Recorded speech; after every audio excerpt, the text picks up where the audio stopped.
Welcome back to Primetime Sports Sunday. The West Indies women will go in search of a winning start to their one-day international series against Pakistan in Karachi. This will be the West Indies' third bilateral series this year after hosting Pakistan and South Africa this summer. The West Indies are using this series as part of critical preparation ahead of the 50-over World Cup qualifiers later this month in Zimbabwe. They lost their most recent series against South Africa 4-1 in September, but saw decent performances which head coach Courtney Walsh has been fine-tuning in an earlier camp in Antigua before the team went to Karachi.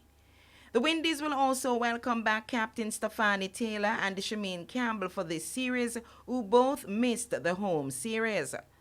There is much to distract the Caribbean women from the task at hand. Worrying security concerns in Karachi resulted in increased security around the team. Coupled with that is the disappointment around the region after the men's team failed to advance to the semi-final round of the T20 World Cup, easily surrendering their title. But Taylor says the team is focused on what they need to do. To be honest, we don't even think about that. We never had a conversation about that. We try to focus on what we need to do as a team. We know the areas that we need to work on. And I think it's important that we try to focus on us.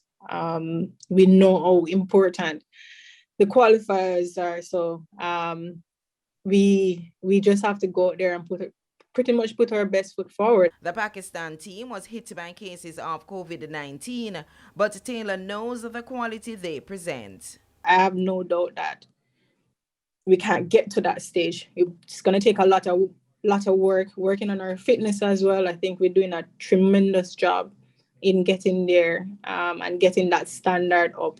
And I find that once we get our fitness up, we will definitely be able to bat long.